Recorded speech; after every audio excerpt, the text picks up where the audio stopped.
பாருங்க. தூக்கி போடுவார்னு பார்த்தா அதை கூட குட்டி குட்டியாக வெட்டி உள்ளே உரமாக்கிட்டு இருக்கிறாரு பாருங்கள்.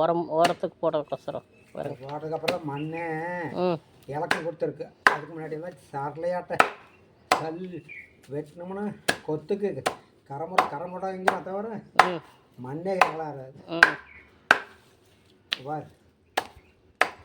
சரி வெட்டி போடும். சரி செடியில் கொஞ்சம் குப்பை போடுமா? இயற்கை குப்பை பாருங்க.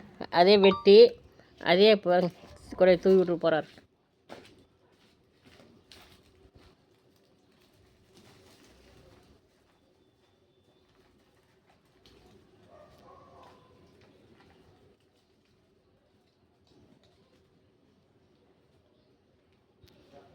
இது அழிக்கிறியா?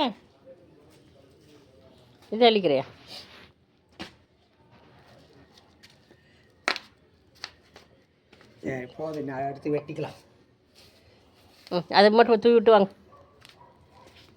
ஓகே ஃப்ரெண்ட்ஸ், அதில் இருக்கிற புல்லையே பிடுங்கி கட் பண்ணி இங்கே வருங்க அப்படியே தூவிட்டு அதையே நம்ம குப்பையாக்கிற இயற்கை குப்பை, இயற்கை உரம் பாருங்கள் ஃப்ரெண்ட்ஸ்.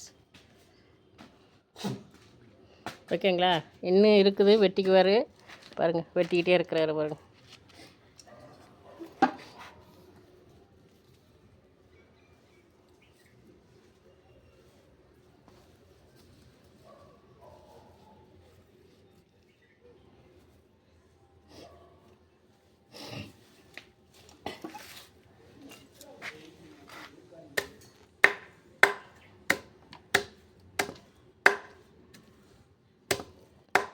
பாருங்கள் ஃப்ரெண்ட்ஸ், அதில் இருக்கிற குப்பையை அதாவது செடியில் கார்டனில் இருக்கிற செடியில் இருக்கிறதெல்லாம் பிடுங்கி கொண்டாந்து வச்சு அதையே குட்டி குட்டியாக கட் பண்ணி அந்த செடியிலேயே வந்து அப்படியே போட்டோம்னா அதை வந்து மறுபடியும் வளர்ந்துருது. குட்டி குட்டியாக கட் பண்ணி நல்லா தூவி விட்டு பாருங்கள், தூவி விட்டார் பாருங்கள். அந்த மாதிரி தூவி விட்டு நல்லா கொஞ்சம் வாடன்னு முற்பாடு தண்ணி விட்டு அது நம்ம உரமாயிரும். அதுக்காக வேண்டி இப்போ வெட்டிகிட்டு இருக்கிறாரு.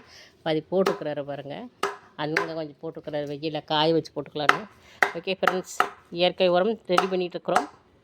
நீங்கள் இது மாதிரி ரெடி பண்ணுங்கள். பிடிச்சிருந்தால் லைக் பண்ணுங்கள். இங்கே பாருங்கள். பாய் சொல்லுங்கள். பாய். அது